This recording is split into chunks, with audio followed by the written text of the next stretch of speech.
Welcome to They Mostly Pottered at Night. Mostly, I am Salem, joined by my co-host Graveyard. Hello. This is episode 91 of our weekly All Things Horror podcasts. Not all is as it seems in the woods, whether it be an old woman feeding you until you explode, a YA bad romance, or your childhood animal friends going on a killing spree. What you remember from your past is all wrong with these movies. So join us as we lose our innocence once again. We're doing 3 movies this week. The sequel to Blood and Honey, Winnie the Pooh Blood and Honey, just came out, so we went and saw that. I have been promised that we won't have to see any more of these in the theater, but we'll see how that goes. But this one we did watch in the theater. We joined it up with Gretel and Hansel and Red Riding Hood. Gretel and Hansel 2020 version, and Red Riding Hood, who cares? 2010. So we're starting out with Gretel and Hansel, which is from 2020 and stars what's her name? Sophie Lillis, I think her name was. Yeah, something like that. Yes, she's been in a couple things. I think she's like one of the new up and coming actresses out there. She was in that Dungeons and Dragons movie. Did you see that? Oh yeah, and It. Yeah, she was January Embers in It. Yes, she was. Okay, so we will start off with Gretel and Hansel. This is a darker, modern retelling of the Hansel and Gretel classic fairy tale story. This one starts out to where Hansel and Gretel live with mom and dad. Dad is dead, I think. Yeah. And mom has pretty much like lost her mind. Yes. So where she like cannot like she basically can't live for herself, and because she's like tired of worrying about her children, she's trying to like get rid of them. So the first thing she does is she tries to like pawn her daughter off as a housekeeper to like the local, noble guy. To which the noble guy's basically like he wants her as a his own little pleasure toy, which she was not game with. So she goes back home. The mom basically says like, either you get out or I'm going to kill you. Like, right. I don't care where you go, you just can't be here. Like, it even gets the axe and swings it in the table and everything. Like it's like they have to leave or they will die. Yeah. So they go wandering in the forest. Gretel has heard of a widow that lived in the woods that used to give her father eggs, food. So they're going to try to go there to try to get some food. So they go to this place and it's like an empty house, but there's like lanterns and stuff on. This is obviously like not electric times. So like somebody lit those things, but whatever. Hey, there's a bed. Let's just go lay down in the bed and go to sleep. And so, of course, they're sleeping, and I don't know, what is it, a vampire? I don't know what it is. Something pops up, and it looks like a Nosferatu that, like, maybe like a beauty pageant Nosferatu. I mean, let's face it, it's the Black Force of Germany. Right. I don't know, but whatever. It, like, screams and chases them. They run out of the house. This kindly hunter shoots an arrow through its head and kills it. And then he invites him in the house, and then they have a nice dinner of a rabbit. It looked like they were eating a turkey leg. But he said it was rabbit. But he didn't care for rabbit, so he didn't eat it. Yeah, but it really looked like they were chewing on turkey legs. Yeah. Or sorry, turkey wings, not turkey legs, turkey wings. Anyway. So he basically says, it's great that you're here and all. I'll feed you, but like you can't stay here. They're like, well, where can we go? And he's like, oh, there's these forester people like a few days down the trail. You go there, they'll teach the boy how to, cut wood, and he can live with them. And then, maybe you can go gather herbs in the forest, Gretel, or maybe they'll have other uses for you. It's like, wow, this is not looking good for Gretel. Well, as long as she keeps her mouth shut, that was Nobleman's one request. Shut up. Well, Yeah. So they're like, okay, I guess we'll go do that. So they go a walk-in, and after less than 24 hours, they're like dying of starvation. So they're like, limping through the forest, oh, we're dying. We have nothing to eat. So they find like some magic mushrooms Definitely magic mushrooms. that they eat, and then there's like a weird drug scene. And they end up finding another house in the woods. And at first they're like, they think it's another hallucination, but no, it turns out to be real. It's a really nice looking house. They look in the window and there's a huge spread of food on the table. I mean, we're talking like suckling pig and little cakes and cookies and every, I don't know.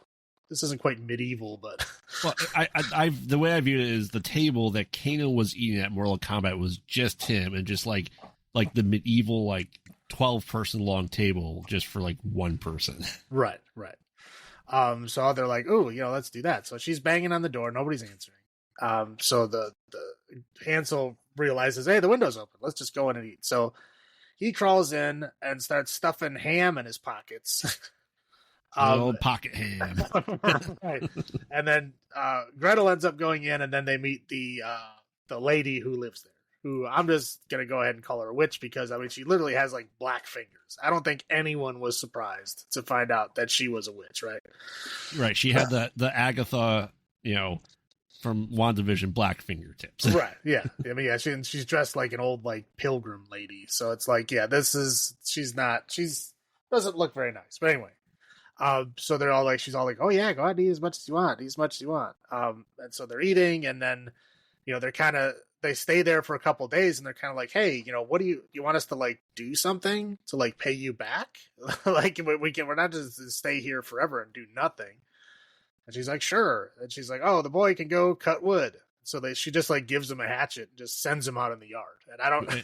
And he's clearly never touched an axe his entire life. Yeah, he has no idea what he's doing, but she's just like, here you go have fun outside, don't come back in.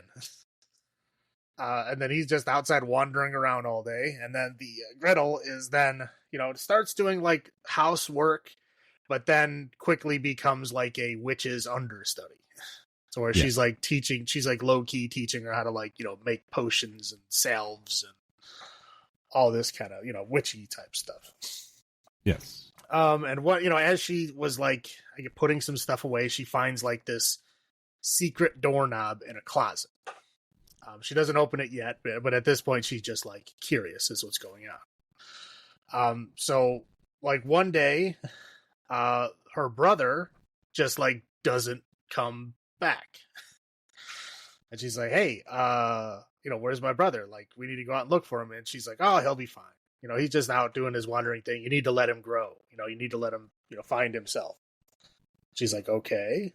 At this point, she's suspecting bad things are going on. So she asked for a sleeping potion, and then she drinks it and then pukes it up into a spittoon. And then as because the witch now thinks she's asleep, so now she thinks she has free reign of the house. So she sneaks into the secret doorknob in the hallway or in the closet. She goes down there, and there's a very large white bricked open space. There's a long kind of dining table in the middle, and there's just sparse walls. There's nothing else really in there. And she finds her brother in the corner, covered in, I don't know, butter. I don't know what's going on. He's being marinated or something, but he's kind of mind controlled, where he's just facing the corner it's Blair Witch Project. Right. But she turns him, and she's trying to talk to him and shake him and move him, and he's just nope, he's out. He's gone. He's not all there. And then she hears something, and blood comes pouring out of this pipe to make a puddle, and then the witch comes out of the puddle. And oh, she's not an old lady at all. She's a younger lady. She's just pretending to be old. Yes, the surprise. Yeah. So then she takes this big bucket of I don't know, intestines, viscera, and then pulls a baby arm. I don't know. It looks like a doll's arm, but it's meaty. So I don't, whatever. It's whatever. It's obviously parts of people. And then she like does a spell and it turns into the food that they've been eating. So apparently she's tricked them into, I don't know if it's an illusion or if she actually did transform it. Who knows? But anyway, in some roundabout way, they've been eating people. The food is people. Right. So she escapes, but now she knows what's going on. So now she has to like plan her escape. So she wakes up in the morning and the witch is conveniently going to go out in the woods on her own. With a shovel. So she leaves and then says, "Oh, put on some tea for me." So Gretel then makes her some tea and she puts her puked up sleeping potion in the tea. The witch drinks it and is not affected at all because she's a witch and she probably like knows better.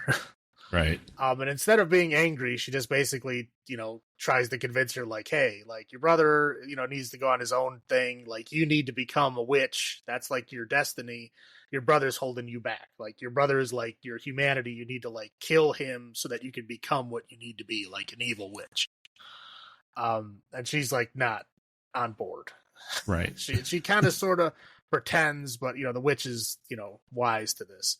And then knocks her out instead with like a finger snap. Yeah. Then she wakes up and she's tied to the table down in the basement. And then like she commands the brother, who's like still mind controlled, to climb up this big ladder. I don't quite know what's going on there. It looks like an open flame, like, I don't know, grill built into the wall, and like he was going into a basket that was going to be like held over the grill. He never gets that far, so you don't really see what it is, but that's as well as I could understand it. Anyway, to kind of keep with the whole, Hansel and Gretel, and the right. oven, the witch's oven type thing. I think that's what they were going for here. Anyway, so as the Hansel climbs up to the top of the ladder, Gretel then uses her kind of newfound witch powers that the witch was teaching her how to use to steal the witch's staff and then, I guess, take the staff, which is kind of like a fork at the end, take the witch's neck and stick her to the wall with it. Yeah. Above the open flames of the oven. So then she catches on fire and burns, and then the boy stops finally going up the ladder when the witch like is fully engulfed in flame and becomes Brazilian ashes. Steakhouse. Right. Right. Yeah. So she becomes ashes and then the boy is free. And then we get an ending to where she just puts her brother on a horse and says, "Yeah, go find them Forrester guys. I got to go do my own thing." And just kind of slaps the horse. The horse runs off. Then she goes in the opposite way, but she made herself a new dress. So I guess we're supposed to see this as like a rebirth for her. And she just goes wandering into the forest to be her own kind of good witch. Yes. But as she's walking in the forest, her hands turn black. And then the screen turns black, and then that's the end of the movie. Oh, don't forget the ghost children of all the ghosts of all the children. All the cooked ghost children. Yeah. Come out of the forest. I'm sorry. Yeah. Thank you, good witch. You freed us. Yeah. Yeah. They're already dead. They were already eaten. Yep. So it's just their ghosts. Yeah. Yeah. So that's it. Movie over. Now this is your first time watching it, right? Yes, I have not seen. I've not seen Gretel and Hansel. I saw Hansel and Gretel Witch Hunters. We all did, and we all felt bad for it. But I did not see Gretel and Hansel. No, I did not see it. It was good. It was a little better than I thought it was going to be. It's kind of like that that art house kind of atmosphere style to it, which it's interesting to tell like a fairy tale. It didn't quite go. It's modern storytelling, but in an older era. I guess it's kind of like how the Vivitch is, right? Yeah, it's like modern storytelling in an old timey era. Yeah, but yeah, overall it was pretty good. I was pleasantly surprised. I'm guessing you've seen this before. Yes, I have, and I realized just from life in general that I fell asleep at the same point both times I've watched the movie. I had to rewatch that part again twice. It's always like the last part of it too, like the essentially the basement scene, right? Okay. I always fell asleep during for some reason. But no, I mean, this was much better than I ever expected it to the first time I saw it. Right, this is because we had the thoughts of, okay, this is a tried and true fairy tale. You know, as you said, the last Hansel and Gretel thing we saw were witch hunters. But no, this is a good retelling of the story. Is it a house made of candy? No. But I would say it's more in tune to like the darkness of the original Grimm fairy tales. Right. Well, yeah, I mean, that's what it's going for. It's telling it with that same vibe in a modern eye, right? Yeah, we Disneyfied this story too much, I would say. But this was a good kind of return to form. Well, yeah, anything with like cannibalism is always glossed over. Yeah. Like they'll say, "Oh yeah, they eat people," but you won't see them eat people.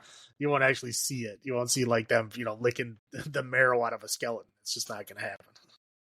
Right. But no, like I said overall it was a pretty interesting movie, and I think it's a good watch. For sure. Okay. Do you want me to do my high points? Yeah. Okay. I do have to say Sophie Lillis was very good in this movie. Like I said, I think she was kind of, again, I'm not a big fan of child actors, but the boy was all right. I mean, he wasn't great. He still had his moments of like, obviously acting bad, but I mean, he was youngish, but he did a passable job.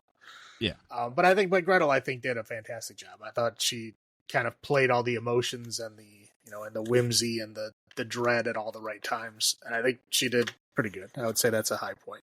Mm-hmm. The style and the atmosphere, I thought they pretty much nailed it. Like I said, they got that art house kind of look and feel. It's kind of like a darker, like you said, like an old school dark fairy tale. They went with the modern eye of that vibe. I thought they did a really good job. Very gothic. Like German gothic. For sure, right. And I gotta say, I like that giant book that the witch had. Yeah. It looked cool. I probably couldn't understand a word that it said, but it looked really cool. It's like all the words were like, written in like geometric shapes, and then there was like little pictures all over the place and stuff. It looked like a really cool book. I would like that. Yeah. But that's it for me. What do you got? No, yeah, definitely the art style is good because what we're used to is like bright, vibrant colors in the story, because everything's candy, and for candy to look good, it has to be like shiny and bright and colorful. And instead of it being a candy house, having the feast instead was a much darker tone. Like you could have told me this was take place in 1600s Black Forest, Germany. I'd like, yeah, it sure does. It's definitely taking place there. Right. It's definitely the atmosphere. As you said, Sophia did a fantastic acting job. She plays that serious character really well. And, we kind of all know how that story goes, but it didn't feel like it was going play. You knew that she's going to be a witch, but it seemed like a fresh take on it. You know what I mean? So I enjoyed that. Instead of, the parents getting rid of them and stuff like that, that the mom was literally going crazy and going to kill, and I think even said eat her children. Yep. So. Well, they did the whole thing like, yes, I ate my children, but she just like went into a house and then you saw red smoke coming out of the chimney. So it was like that. Yeah. So that was good. Do you want me to go on my low points? You can do that, yes. Okay. The annoying pig snort. I hated it every time they did that. You don't like when kids make pig noises? No. I understand it's supposed to be this endearing thing. I did not like that. Well, it's not like they had television or anything. Right. I feel that the ghost children was unnecessary to the movie plot. The added lore that was never there, I don't feel like it did anything to the story. I mean, yeah, it showed that she's done this for who knows how long, but I don't think it was necessary to that plot to do it. Obviously, I feel like the kid that Hansel really never held an axe in his life, and he felt like he went after the biggest tree. It had to be intentional, or maybe they just had him ad-lib it or improv it. Yeah, I don't know. That was weird.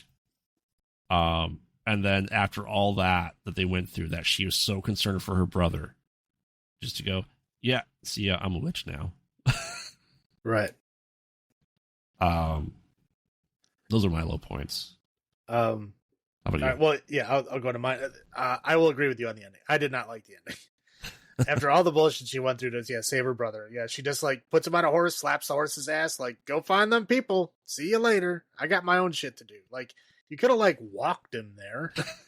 You know, like could have stayed there for a day or two to make sure they're not like pedophiles or something. I mean, like, what is holding you back from that at this point in time? Like, it's like, you know, you're so dedicated to go doing your own thing. You gotta say fuck off to your brother and just leave. That's just weird.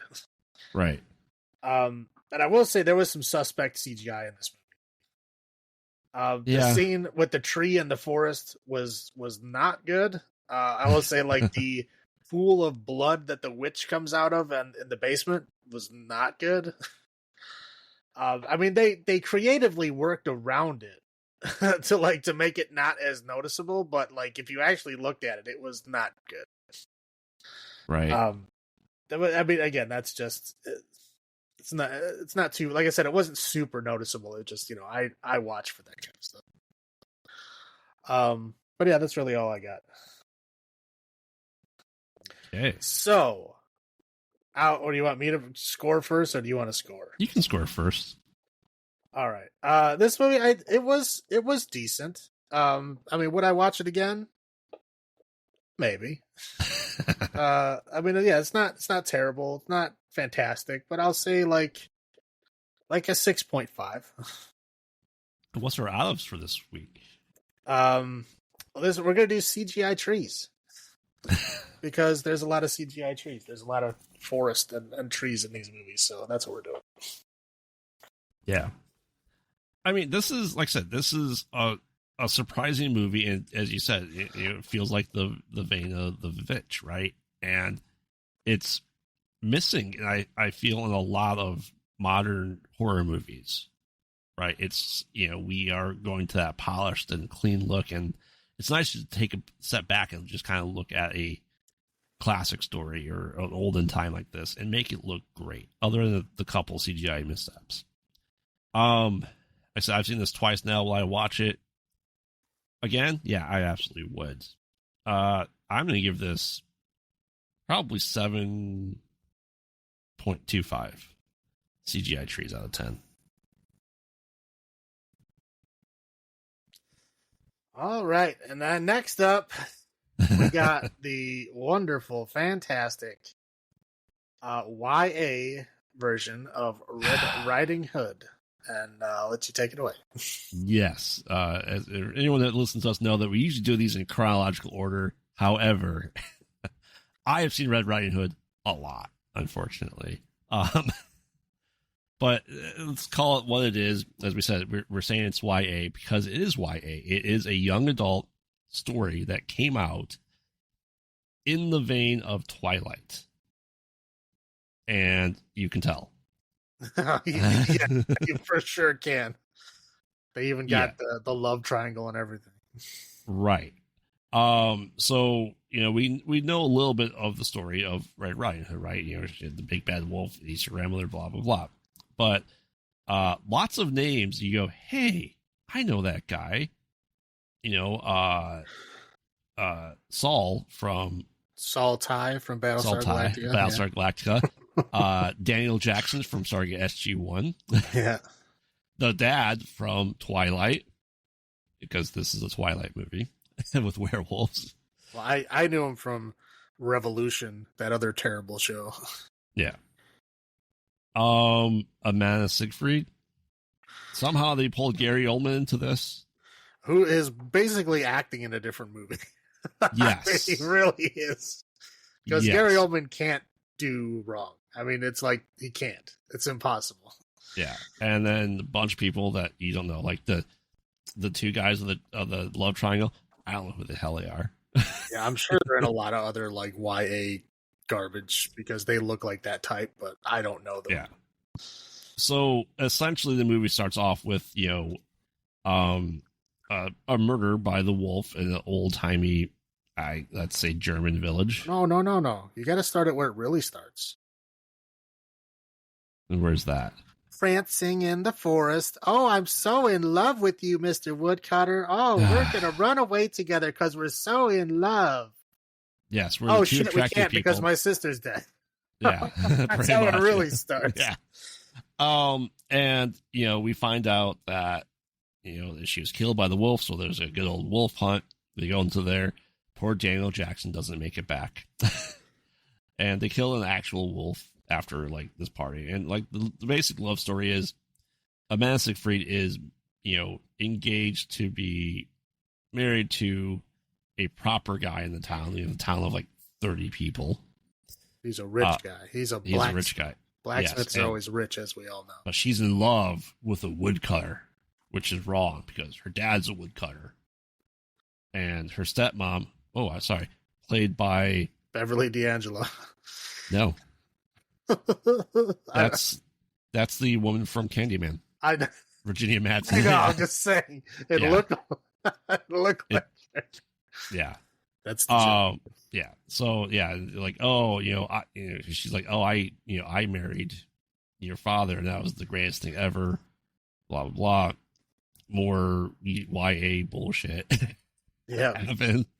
And essentially they find out that the priest, the father of the town, called in Gary Oldman, who is a werewolf hunter extraordinaire. He brings out the hand of his dead wife after telling the story that he killed the werewolf in this town, and his wife, and he keeps her hand in a box.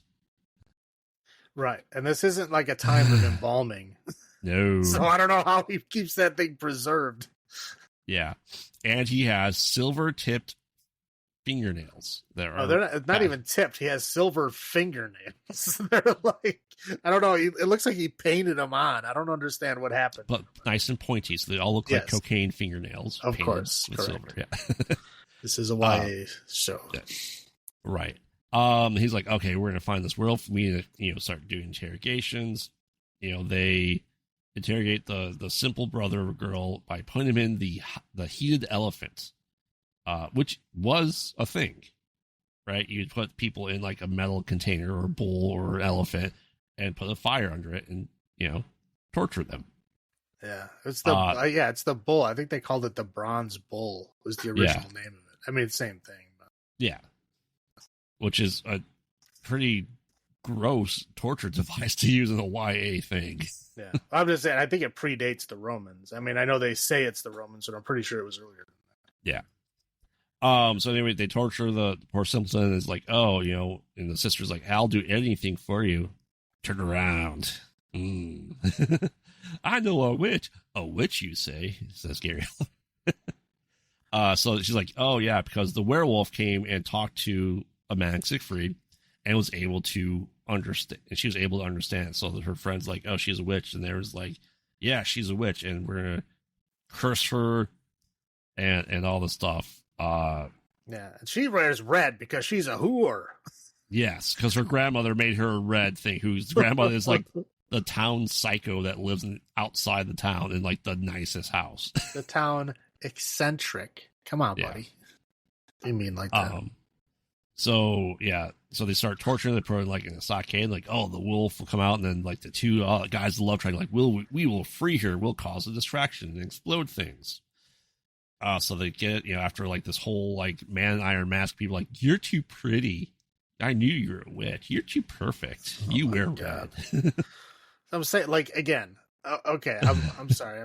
I don't want to go into it yet, but it just pisses me off that the one girl who like outright betrayed her. She's like, "Oh, I forgive you. You were just trying to help your brother." And then the other girl who had nothing to do with it is like, "Oh, well, I know you're innocent about that, but you know what? I think you're a witch anyway." I mean, no reason other than to add drama. There's no reason for that scene. She literally does not appear in the rest of the film. Yes. God, this fucking movie was driving me insane with the dropped fucking thread. I'm like, What is happening? Why are all these plot threads popping up and then going fucking nowhere? They're just adding drama and tension for no reason other than to literally just do that. They're just adding drama. Yes. Because YA it. Oh my god. So anyway, werewolf attacks. He gets a man, and they're like, "Oh, you've been bit. But next, blood moon, you'll turn." So Gary will just kills him. Yeah. So anyway, the wolf's paw gets burned, all this stuff. And then, like I said, attack one of the woodmen. Gets put into the bowl. They escape, get him out, and then attacking Gary Oldman. They chop off his hand and then stab him in the gut with it. You don't see any of this, but it's implied. So long story short, we find out that, they're going to the grandmother's house. Oh, she might be changing. The dad was a werewolf, and his dad was a werewolf. And she's like, hey, let me bite you, and you can be werewolves together. And then, showdown between McDreamy, Woodman, and somehow he gets magically bit that we don't see, even though we see the entire scuffle. We'll get into that later. And it's like, oh man. And then, to kill the dad, bury him. It's like, I'm a werewolf. You don't want to be around me. I have to go leave and find myself. She's like, I'll wait for you. And like a year later, he came back and he's good. Yay, no, love. okay. Here's the one fucking part where I lost my fucking mind. I had to pause it, leave the room, and have another drink because I was like, are you fucking kidding me? Because he does that. He's like, oh, I'm going to be a wolf. I can't be around you. I need to go in the woods and find myself and then come back for you once I'm in control. And she's like, but wait. And he goes, okay. Turns around and comes back, and then they have this stupid fucking love story on a fucking snowy mountain somewhere. Where they're all making out and doing their YA, love making bullshit, right? And then he just gets back on the boat and leaves. Yep. What the fuck was it? Why couldn't you do that in the other order? What? Oh my god, this fucking movie, dude. But he comes back and they frolic together in the woods again. God. Oh my fucking god. So I'll go into the first lots of rewatches. As I said, I've seen this numerous times. I saw this movie in theaters. Dude, I would have walked out. So the wife absolutely loves this movie because she does like, the Twilight books and some of that YA stuff. And I said, I've seen it a few number of times since then. But I like the side characters. Like I like, Virginia Madsen. I like, Saul, and I like Daniel Jackson. Saul died way too fast. He did. And I like all these side characters from other things they've done. I love Gary Oldman, right? But yeah, this is this is Twilight, but old timey werewolf Germantown. It doesn't get any better with any rewatch. I can tell you that much. It gets worse, actually. Somehow it gets worse every time you see it. Oh, I can believe that. What was your first thought on this spectacular movie? I mean, just absolute garbage. I mean, this is from literally 30 seconds into the fucking movie. I was like, oh, this is YA bullshit. I knew it. Immediately I fucking knew it was. I'm like, you tricked me into this shit. I thought it was at least going to be a shitty movie like Snow White and the Huntsman. To where it was, at least it wasn't YA. It was borderline, but at least it had some action in it. This movie just fucking sucked. Mm-hmm. Oh my god. I can't move on. It's bad. I can't even describe how bad it is. My highlights is I like Amanda Seyfried. I like the side characters. There you go. What are your highlights? My highlight one is Gary Oldman. Gary Oldman is, like I said, in a different fucking movie. I don't even know if he was in the same room as these people when he was acting, because he is they're coming up with their YA burning, smoldering looks and their horrible fucking acting, and he's just killing it. He's doing literally, he's doing the professional everyone. He's doing shit like that, and everybody else in the town is barely reacting. He's acting his ass off. Right. He is having the time of his life, I'm sure, but he is acting fucking circles around everybody in this film, and it is hilarious to watch. But he dies way too soon. Yeah. He shows up like 30 minutes in, and then he dies like 20 minutes before the end. So he's like not in it enough. He's like the main character the time that he is there, but like the other times is just bullshit. Yeah. And I was okay. I had to fucking stretch to find something else. But I do say, like I've been saying the last few times we've been doing, like anytime we have different monster movies, right, where it's vampires or whatever it is, they have different rules in every movie. Yes. Right? And you have to lay out those rules in the beginning of the film. It's so bizarre that every monster movie does this same exact thing. Like everybody makes up their own weaknesses and strengths. And like, and what you have to do to kill them and fight them. In every fucking movie, people make up different rules. It's so bizarre. Anyway, in this one, a werewolf, but the werewolf can't come out during the day. Right? Which is a lie. Because it can. I guess they mean like it can't come out in its wolf form during the day. But they say like daylight will harm it. Like they actually say it will hurt it. And hallowed ground. Yeah. Yeah. And then, and the hallowed ground. Like werewolves can't go in churches. Like, since fucking when? Like, werewolves aren't supposed to be tied to religion in any way. So it's like they're supposed to be children of the earth. They've always been children of the earth. That's why silver hurts them, because silver is from the moon. Right. That's the whole thing. I don't get, like, this one was bizarre with the weird shit they added to it. And they can bite you in human form, which changes you into a werewolf. Right. Like only on the blood moon. If they bite you on the blood moon, then you become a werewolf. Right. Which is, I don't get it. But apparently, like, the werewolf is still, like, coherent and can think in werewolf form. Yeah. So why is it acting like an asshole? They literally don't explain it at all. He can think just fine. There's no reason for him to be doing this. And telepathy. Right. For bloodlines. Like, I guess, okay, I guess I'll try to go into my low points here, but that's one of the things is this movie doesn't make any fucking sense. No. It literally makes no sense. The dad, I understand the dad killing the one daughter because the daughter was another man's child. Because he couldn't talk to it. Right. So, like, any child of his has the wolf blood and could understand his wolf speech. Like, I don't know how he would fucking know that. Right. Right, because his daughters are like 20 something, and he literally has not communicated with them at all. So like one tiny failure, and he loses his fucking mind and murders his own daughter. Yep. Right, and then he has the peace of mind to like talk to his other daughter and shit. Like he can just fucking leave and stop. There's nothing making him do it. There's no reason for him to continue. No, it is a seasoned wolf hunter here. I'm gonna stick around. Right. Like, just fucking leave. What are you? Why? Like, there's another blood moon, dude. Yeah. Come back later. Why are you here at the absolute worst time to be here? And why are you murdering everyone else in the fucking town?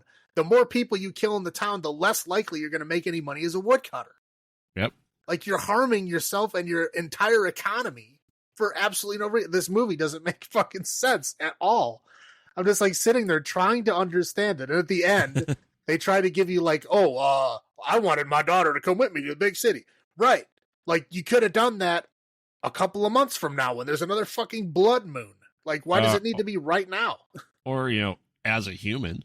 Right. Just it doesn't leave. matter. Like, does she have to be unmarried when you do that? Like, what are you implying? I was so lost trying to actually put the logic of this film together. I couldn't. It doesn't exist. There's no reason for it. It's like they tried to, like, again, I know what they're doing. They took the Red Riding Hood story and they try to make it a YA fucking bullshit, love triangle romance garbage, and they've completely fucking failed. Yes. But anyway, sorry, I'll stop bitching about it. But yeah, it literally makes no logical sense, and I couldn't do it. Like, I had to stop multiple times and just go in the other room and do something else because it was driving me crazy. But yeah, obviously the whole love story generic YA bullshit, like, dude, it was fucking painful. Yes. Okay, the wolf head that Saltai had on a pike was the worst looking wolf head I've ever seen. It looked like they made it out of like yarn and paper mache. It didn't even look like a wolf. It didn't even look like a husky. Like, I've seen bad taxidermy. Like, wow. I don't know who their effects guy was, but he had never seen a wolf before in his life. Right. That was very, very bad. And then, like, that fucking party. What the hell was going on? Like, all of a sudden they decided to have like a fucking rave. Like, literally, with electronic music and everything happening. Mm-hmm. Like, I saw a lady singer and a guy with a hurdy-gurdy. Like, where is this fucking techno bass coming from? What the fuck? Hurdy-gurdies do not make fucking techno bass. No, they're awesome. Oh, yeah, they're fantastic. I do like them, but I'm saying, like, they're trying to, like, here's a hurdy-gurdy, here's the EDM. You know, like, I don't get this. Yep. But anyway, yeah, they were, like, all doing, like, modern dancing, and they were, like, literally, like, girls trying to make out to, like, make the other guy fucking jealous and shit. Like, what is this movie? It was, like, what, 3 fat guys dressed up like pigs, like having, like, weird love scenes with a guy dressed up like a wolf? Mm-hmm. Like, what the fuck was happening? The party was, I was mystified. That part I didn't leave for. I was just like locked in, like, what the fuck is this? It's like, this is right after a murder happened.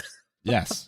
Like, it's like the next day and they're having like a rave, and the girl whose sister was just fucking murdered is trying to make out with another girl on the dance floor to make her boyfriend jealous. Mm-hmm. What? Oh, whatever. I kind of just gave up after that point. I was just like, dude, I hate this film. I don't care about anything else. Yeah. So yeah, I'm done ranting. You can go ahead now. Any other little points? many, but none I'm going to bring up. Go ahead. I'm going to bring up the two, like I said, the whole fight scene. He's like, oh, I was bitten. Like, you had long sleeves on, and the dad used with human teeth. Bit just like the biggest jaw mark I've ever seen. Like, we saw that scuffle, like, oh, I was bit. Where? They like flash back. Like, that didn't happen. We literally just watched it happen. It did not happen. He's a wolf. He was so fast. Yeah. And then the other action sequence. So when she's about to get shot with the crossbow, he sees the crossbow. He sees it fire and has enough time to notice the firing and get in front of the arrow that was fired from the crossbow. A bolt is fired from a crossbow, not an arrow, sir. But still, he still was fast enough to know that it was already fired and see the bolt coming at her to get in front of it. He's got wolf senses. But he wasn't a wolf at that time. He's got wolf senses. I don't even think Wolverine could do that. I'm like, they literally just, he saw the crossbow get fired, noticed it, sees, it might as well have been in slow fucking motion, like a bad horror movie, like, you know, Friday the 13th 3D, where he fires the harpoon and like you'd see it on the wires going across the screen. To get in front of it. Yeah, or the Omen, when the lightning strikes the church and you see the piece of pipe coming down for like 3 seconds. Yeah. Yeah. I'm like, I never noticed that before. I watched it this time and go, holy shit. Like, that was so absurd. But yeah, love makes you faster than a crossbow bolt firing it. No, it doesn't. And it's that, like, the whole thing of like, you know, it's like, you're pretty, therefore you're a witch. And, you know, I'm like, all these people look too good for a woodcutting town in Germany in the 1600s. Very clean, not dirty, really at all. No. And it's just like, yeah, that was just freaking absurd. You're a dirty woodcutter. Like, he looks like he just bathed like 5 minutes ago, and his clothes are like brand new. Yeah. He's the richest looking woodcutter I've ever seen. And a blacksmith that has like not soot or blacksmiths are always sweaty and covered in ashes. Yes. And he was like, no, perfect and beautiful. I'm surprised he wasn't sparkling. Right. Yeah. I was just expecting that. That's just the YA bullshit come into play. Ugh. And if you watch it, it seems like the scenes where there might be blood and gore, like it was badly cut. It might have been there, and they edited it out to make it more YA. I wouldn't doubt it. Like it seemed like it could have been another movie at first, and then they turned it into YA bullshit. Because I can remember the trailer, it did not seem like YA bullshit from the trailer. It seemed like a true horror movie with Red Riding Hood. Yeah, I remember seeing the trailers, and I remember being very unimpressed, which is why I did not watch it until. But it didn't seem like it was going to be this from the trailer. No, it did not. So, I will go first with number of CGI trees out of 10. This movie is bad. Is it Jeepers Creepers Reborn bad? No. Is it Twilight bad? Yes. It is. So I'll go ahead and give it 1 CGI tree out of 10. How about you? Yeah, Gary Oldman earns him 1 point. Yeah. 1. That's all you, 1 CGI tree out of 10 is all you get. Yeah, I mean, like, literally, that's the only good thing about this movie. But again, Gary Oldman was fantastic. Yes. I feel like he signed on for a different movie, too. Right. Well, you know what? They probably just he probably got paid more than anybody else in that movie. And, he just did whatever the fuck he wanted to do. Yeah. I don't think nobody there was going to stop him. Yeah. All right. It's time to dip our fingers in the honey. Ugh. Yeah, so now so spoilers ahead, and it's Winnie the Pooh, Blood and Honey 2. And Tigger 2. And yes. Tigger 2. So, we're starting off kind of, a few months after the first film. Yep. To where Christopher Robin went back to school, finished his medical degree, and then came back to work as a doctor in the same town that he just left. Yep. So everybody in the town basically doesn't believe his story, even though the police apparently do because he's not under arrest. Yeah. But no one believes him, and everyone kind of hates him. And it's to the point where, like, some of the people don't even want him to, like, be their doctor because they think he's a murderer. Right. Yeah. Despite him saving people's lives, literally there. Right. Yeah, exactly. So, shocker. I mean, the first one, Winnie the Pooh didn't die anyway. No. So, he's back. And Piglet's back. So, he told that story of, that the stuff happening in the woods. Nobody believes him that, like, anthropomorphic animals are out there murdering people, but there is a small kind of subgroup of people that actually do believe it, and enough to hold a seance to call forth the spirits of the creatures of the woods. Right. There's like guys like hunting in the wood. Well, I guess we should do that one first, right? The mobile homes. So Yep. There's like 3 girls that decide to do a seance calling out to the creatures of the woods, and what you expect to happen happens, where Winnie the Pooh in his fantastic new mask and Piglet, who looks, I don't know, just more like an actual pig. They answer the call and they attack. And now Winnie the Pooh now uses a bear trap as a weapon. Hell yeah, he does, on a chain. Yeah, so he just like drags it around behind him and then somehow opens it up and then throws them into it. I'm pretty sure it's like way more time consuming than just like ravaging them with your bear claws. Yeah. I don't understand it, because this movie has claws, like long clawed fingers. Yep. But of course, he can't actually use them because they're like floppy prosthetics. So they have to resort to this bear trap. Anyway, so he kills, he drags one out, sets the thing on fire. One of them burns to death. One of them gets like bear trapped and then folded together. Well, limb by limb, broken. Right. Fold together and then. I'm just going to say it now. That was like some of the worst effects I've ever seen. It was like rubber arms and legs that he just like folded in half. Like you'd literally see him flopping around. Like they did not look real in any way whatsoever. Anyway, so he kills these 3 girls, right? So they're like, oh, there's more murders in the woods. So guys go out into the woods to try to hunt these monsters that they think are actually out there. Yep.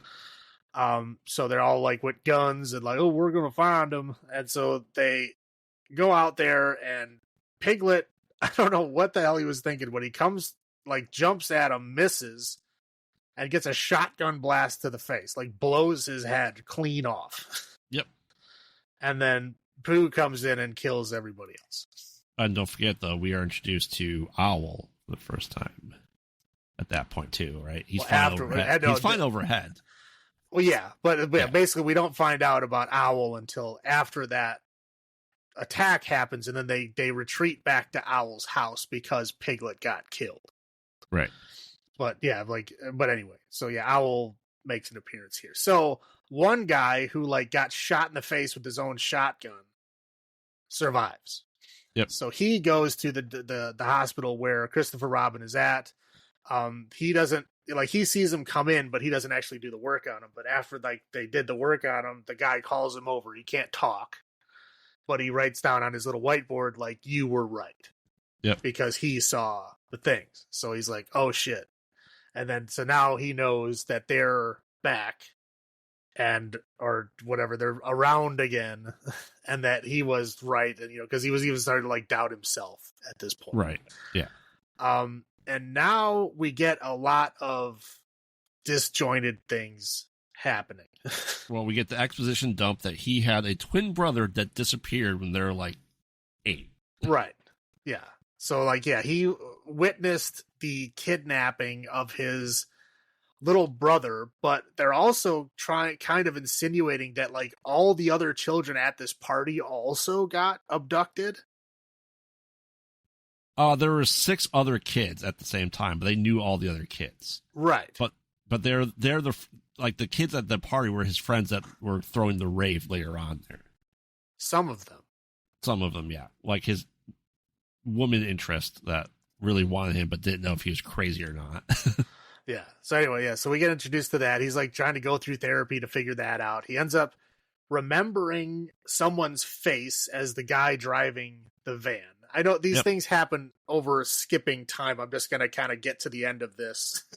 Right. Because otherwise we're skipping all over and it doesn't make sense. So anyway, he remembers a face from his hypnotherapy sessions. The face is the janitor at the hospital, conveniently. He ends up following that guy home. He finds out that guy was he was abducting kids for the scientist. Right. I was like he wasn't the scientist, but he abducted kids for the scientist. And when he goes back to his house, he has all the evidence. Yep. And he hands him all these papers and pictures and stuff saying that all these kids were like genetically engineered with animal DNA. I was paid by the guy to abduct the kids and basically act like their wrangler for a while. Yeah. And then, when they were like starting to get unruly and he thought he, couldn't handle them anymore, he brought them into the forest and killed them all and buried them. Yep. And then when they went back there the next day, they had dug out of the graves and somehow survived. Yeah. Like they have. Is better. Right. Yeah. Because they have some kind of, like, they literally say they have some kind of regeneration ability. It's like one of the things that somehow got hacked into them with genetic engineering. Yes, because bears are known for the regenerative properties. Yeah. And then he goes, okay, so you got all that? You understand? He's like, yeah. And then he just shoots himself. Yep. So he got his exposition dump out, but of course he kills himself so that there's no actual, real evidence or eyewitness testimony. He just has all these documents. Yeah. So then at that point, he like decides to try to figure out what's going on. So he goes back to like his childhood home, right?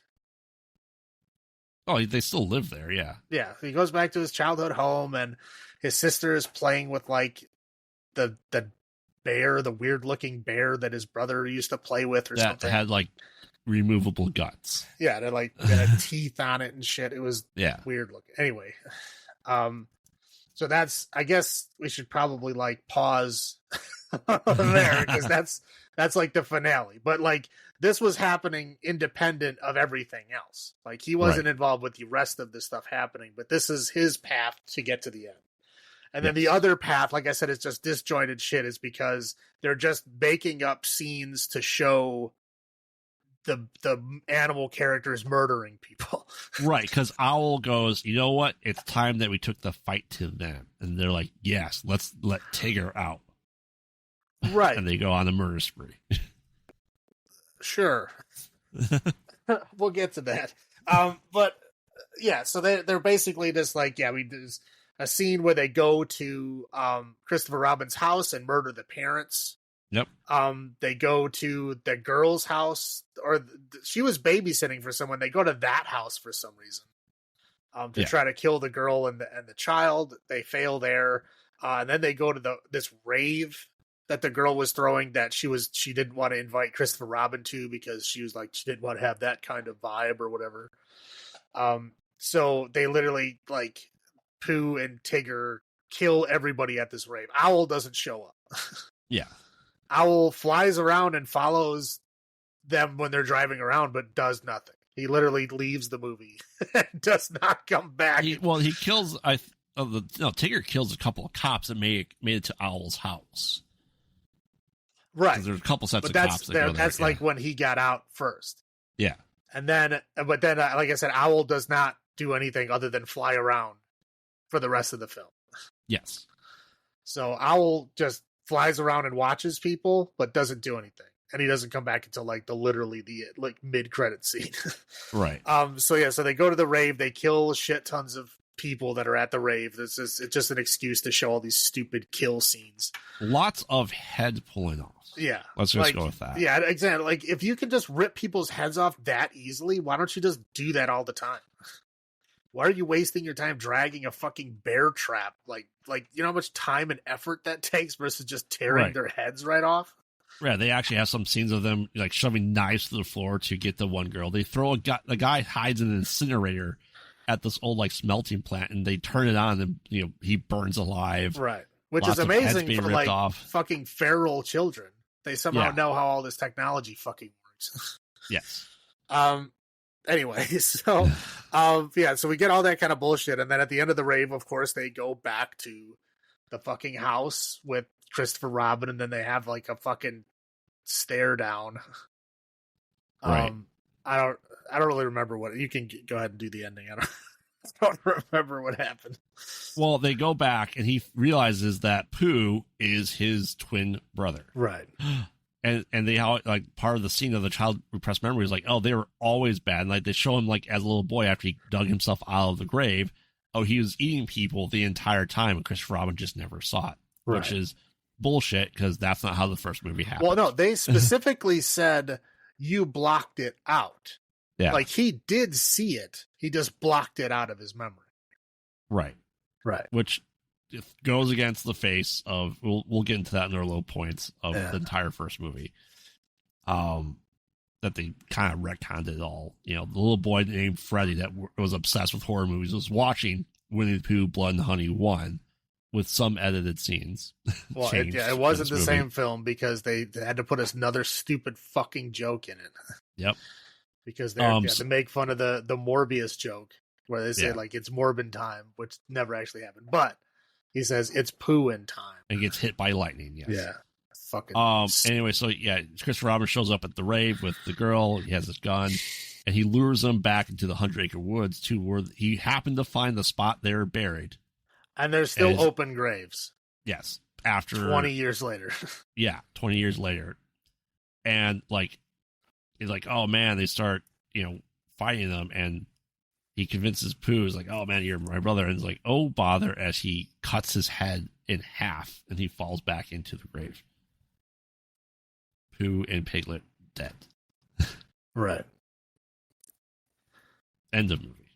Well, and then we get the credits. We got a mid-credit scene of Owl having Pooh and Piglet sitting in chairs, and we see them slowly regenerating their heads back. Because he put the magical honey onto them, yes. Well, I think they just had regeneration powers. I think the honey is just like food for them once they come back. Maybe. Yeah. Setting up the Pooniverse. Right. So, what were your first thoughts on this movie? I mean, obviously, okay, so we'll say this now. The first time when we saw Winnie the Pooh Blood 1, I think the theater was like not an empty seat. I think it was just the two of us and like maybe 5 other people in this one. Well, because the first time we saw it was a Friday. Yeah. It was like opening night Friday, which is like peak time for idiots to be at the theater. And of course, I remember the original tickets that we bought were for a different day. Yeah. And so we had to go back and get different tickets. So when we got the different tickets, we got really crappy seats. Yep.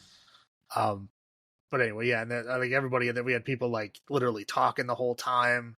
Playing like, music on their phones. Playing music on their phone, just like sharing conversations. Like I think the entire first row was like just smoking blunts the whole fucking time. Oh, absolutely, they were. Yeah, it was a great time. But the movie was not as bad this time. Yeah, there wasn't a whole lot of people in there, but like the movie, it was reverse. Like instead of having a horrible theater experience with not like an okay movie, it was like an okay theater experience with like a terrible movie. Yeah. But as we started, we said at the beginning of this episode, our first thoughts were we're not seeing these in theaters anymore. With the new Pinocchio, Bambi, Peter Pan, and the Poonieverse. I think that Monsters was Assemble. I think that was the last thing the thing I said. I was like, we don't have to watch these in the theater anymore, do we? Can we just wait till they come out on streaming? Because I don't want to do this anymore. Yeah. That's fair. I mean, that's the first thought. So I mean, that describes it perfectly for us. I mean, will I rewatch it when it comes to streaming with the wife? Yes, I will. No thanks. Do you want to do your highlights first? You want me to do highlights first? Let's see. I mean, the masks were better. Oh, hands down better. The masks were better, but like the hands were worse. Which yes. I think that kind of answers that. But the masks were better. And they did have the animation again, like they had in the first one. Which was great. Yeah, the animation was fun. I did enjoy the animation. Like, it was a little bit more expanded than it was in the first one, but it was still fun. It was still enjoyable. And like I said, the masks were better, and that's it. Yeah, because I think they said the mask the first time cost like $600, and I think they said they spent like $12,000 this time around on the mask. Yeah, the masks look better. I wish they would have spent more time on the actual like rest of it. Because the rest of it was like they put a big guy in a set of overalls and literally stuffed a pillow for his gut. Yep.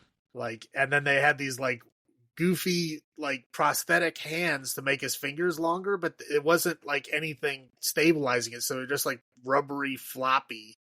Yeah, just think of like monster claws you buy from like Spirit Halloween. Right. And that's that. Yeah, they were just like floppy. Like they didn't even try to hide it. It was so bad. Yeah. I mean, so for me, obviously, I enjoy let's call it for his stupid ass kills. Like they are so bad, they're laughable to me. I enjoy that because I enjoyed Cheats. And it's interesting to see the story they took. Obviously it was a different person playing Christopher Robin, and who's probably going to be played by someone different every single time. I said, if you want a horror movie that makes you not want to think, this is for you. I'll roll into my low points. I know you have a lot of low points too, but yeah, like they went into the cliche of, oh, the villain is your brother, right? That is such a tired and trope that's always there, right? There's some relative of between the hero and the villain. They just retconned the shit out of the reasoning for the first movie, right? So the first, they were mad, they were mad at Christopher Robin in the first movie because he brought them food and they couldn't fend for themselves. So they were mad at Christopher Robin. They were easily able to kill and eat for themselves in this one. And, if the Robin family didn't move, why did it take 20 years for Pooh to come back to kill him and get revenge? Like, if he was there as a, person-eating bear, when he was like 10, 11, 12, it just change the fundamental reasoning for it. Well, again, he didn't come to kill them for revenge at all. He just killed them. There wasn't anything to it at all. It's just bizarre. He just randomly picked that house to go murder people in and didn't care about it at all. Like, there was no even, like, scene of, like, him kind of remembering anything. Nope. Just murder. That's it. Right. And it's weird that, you know, he left Christopher Robin alive on purpose in the first one. And then just to go, like, a couple months later, yeah, fuck you. I'm coming to kill you now. Well, again, that's, I mean, this is literally, again, if a different person directed and wrote this film, I could forgive some of this stuff. Right. But no, it's the same people. Yep. The same people made this film that made the first one, and they retconned their own film that they made less than a year ago. Yeah. Like, how, like, confused do you have to be to where you can't remember what you wrote a year ago? Right. I mean, like, I understand they're trying to, like, add more to the story, and you could have done that without literally retconning the entire fucking thing. You know, there's so many different ways you could have done it. So many different ways you could have done it. And they literally, like, show, you know, Pooh as a child eating flesh, right? With, I mean, they really didn't go into, like, him being around them as animals at all. That was, like, I think the only scene they showed of him hanging around with them afterwards. They did insinuate that he did. Right. But, like, that whole thing, like, in the first film, that was like, oh, yeah, I spent years hanging out with them in the forest. Yep. You know, and, like, this one, it's like you have one weirdly, like, odd, disjointed scene, and that's it. Like, he doesn't, again, like, the whole vibe of it is totally different. Like, the first one is, like, taking what you know about Winnie the Pooh and keeping that heart there, right? Yes. Like, what the Winnie the Pooh, like, stories being, like, happy and funny and childish, like, that was still there in the original film. They just, like, took it that horror step further. Like, he left for college. Right. He left for college, and he left them on their own. And so they had to, like, literally starve, and they had to eat their own to survive. Right. And that's why they hated him. And so that's why they're cannibals now, is because they had to go through all that to become that. And they blamed Christopher for that, which, again, the first movie, I understood it. Like, again, that's why I kind of liked the first one. Like, I didn't give it that bad of a grade. Right. Like, I enjoyed it for what it was. I thought the costumes weren't great and stuff. But like the actual, like, what they took with that original Winnie the Pooh and then, you know, move forward with that, I thought they did a pretty good job with that. You know, they made a horror movie out of a beloved kid's story, and they did it in keeping that kid's story what it was at that time. And they just, you know, the future changed it. This one, they literally retconned the entire thing so that, okay, now these, you know, animals could live off of flesh in the woods, and Christopher was just there by happenstance. So why did they get angry when he left? Right. There's no reason. No reason at all. Like, there's no reason for them to specifically punish him like they did in the first film. Like I said, in this film, he kills his parents without a second fucking thought. Right. But he leaves Christopher alive in the first one. Like, why? Why wouldn't he just murder them without a second thought? It would have been the same thing. Yeah. Again, they retconned so much. They retconned the shit out of this stuff.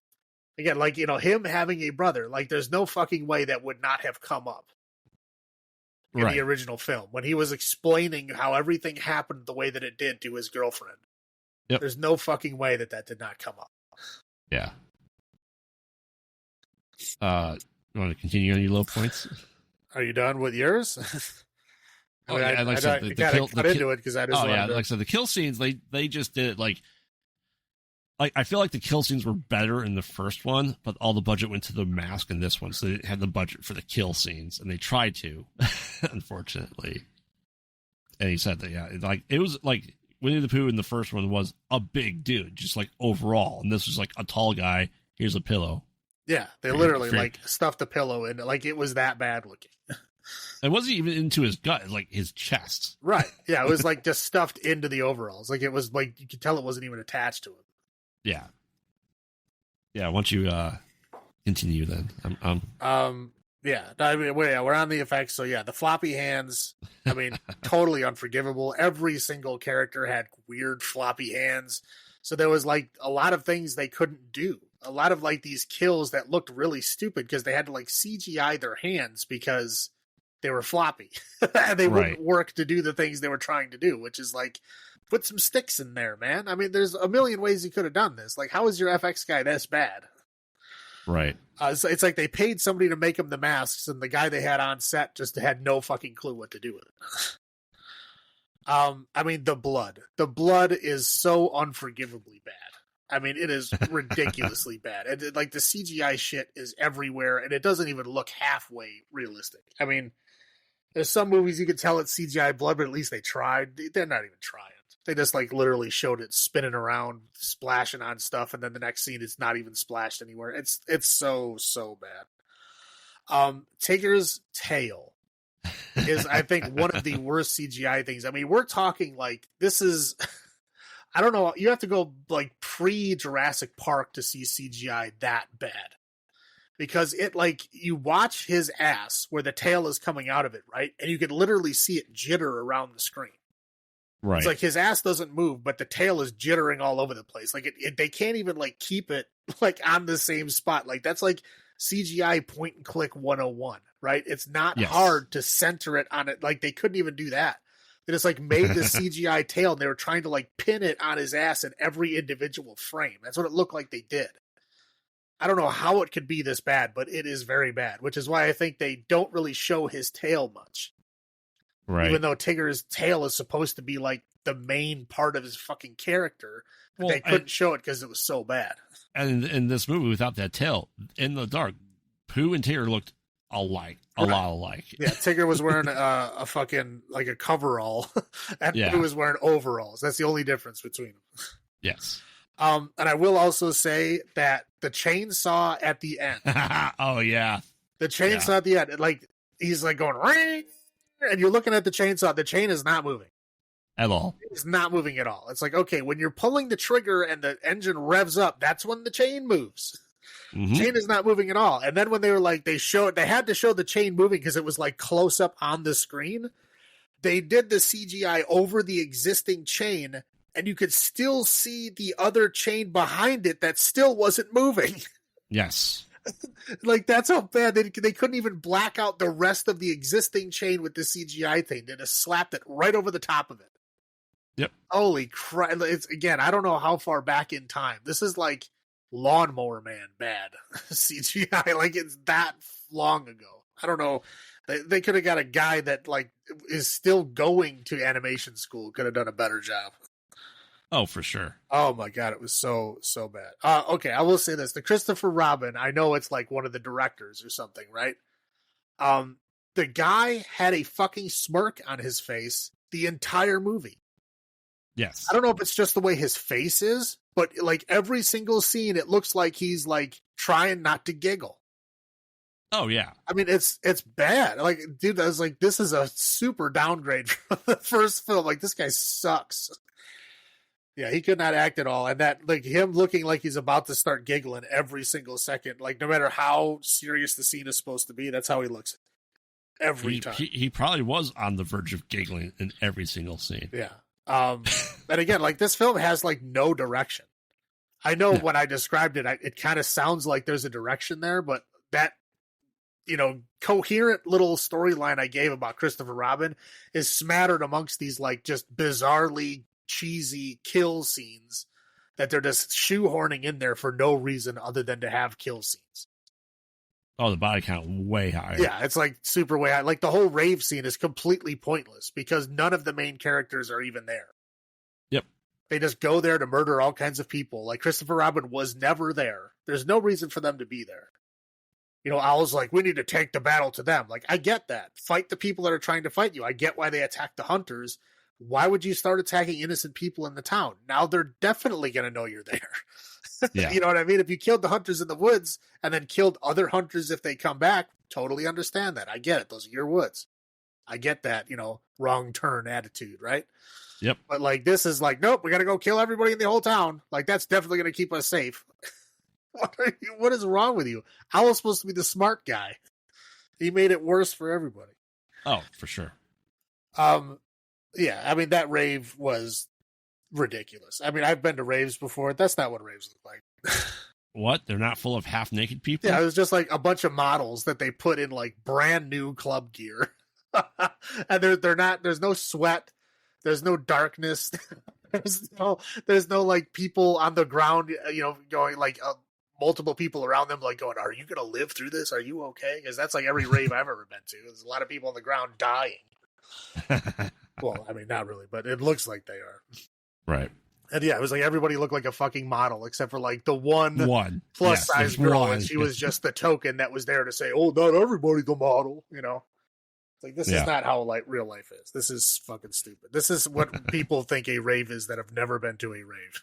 Mm-hmm. And just the ridiculous level of retconning. I mean, and the one guy that tells him the whole story, just, oh yeah, you got all that? You sure? Okay, bang. Like just shoots himself conveniently. Even though he lived with this for 30 years or 20 years, whatever it is. And he lost his wife and his kid from it too. Right. From his secret. Yeah. Like, yeah, the dude's like living like a hoarder. Like, what else do you have other than trying to like put this to rest? Why wouldn't you help? Right. Like, why would you wait until somebody finds out and then just shoot yourself? And then like, the gun that he was using at the end of the movie was literally covered in this guy's blood. It was the gun that he shot himself with. Was the gun that he took, and he didn't even bother wiping it off. This make him seem like more of a killer. It's like the cops are not going to believe this story, guys. I'm sorry. I mean, thankfully they were dumb enough to attack people in like the rave and all over like public areas. So there's like camera footage of it now. But what the hell? I don't know. Again, movie is a not saying much, but it's a downgrade from the first one for sure. Oh, absolutely. So then how many CGI trees out of 10 do you give it?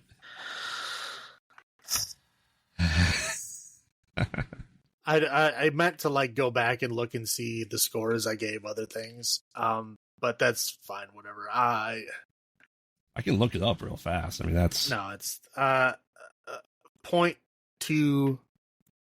0.22. 0.22 CGI trees out of 10. I fucking hated this movie.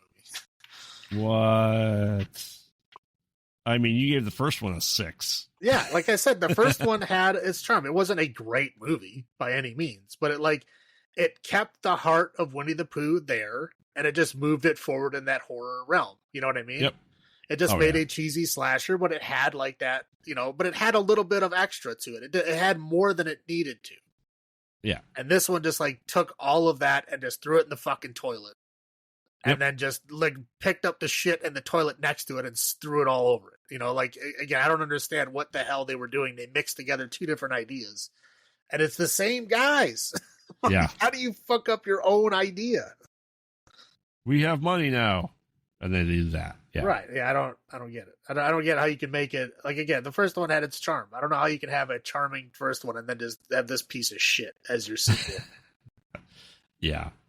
I gave the first one 7.5. I mean, I like schlock. I like cheese. And if that's what you're going for, then this movie is for you. If you expected a grander, more spectacular follow-up, you did not get that. It had the potential of being better. Well, I didn't think it was going to be better. I knew it was going to be goofier and cheesier, but I was hoping they would at least keep that heart of it. And they did. They tore it out and shit all over it. Right. I will still give this, though, 4 CGI trees out of 10. Like I said, I love cheese.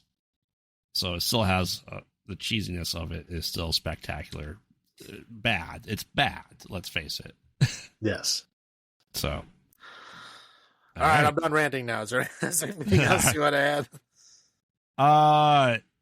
No, I mean, this is a weird one where we have 2 really not good movies with a decent one. Yeah. 1 was okay. 2, I hated myself. Yeah, and we have, like I said, 3 more of these coming out this year that we're dip back into the Innocence Lost. As long as I can drink and take breaks, I'll be okay. There you go. All right, take us home. All right. From past memories to imaginary friends, childhood is a thing of wonder and terror. Can we imagine things more terrifying than whatever a movie can show us? Or will we grow out of it, but keep our Canadian girlfriend forever? You don't know her. She goes to a different school in Canada. Of course. You're just not allowed to go to Canada. Right. So join us next time as we dive into the imaginary world of movies with Imaginary, Daniel Isn't Real, and Z. Yep. So I'll have to do with imaginary friends Mm-hmm. of some form or another. So we'll find out. I haven't seen any of these. I've seen half of Imaginary so far. I've seen 0 of these movies, so it'll be a fun experience for me. Yep. And remember, we watch bad movies so you don't have to. And this has been Graveyard saying, have you checked on the children? And this is Salem saying, long live the new flesh. Good night. Good night.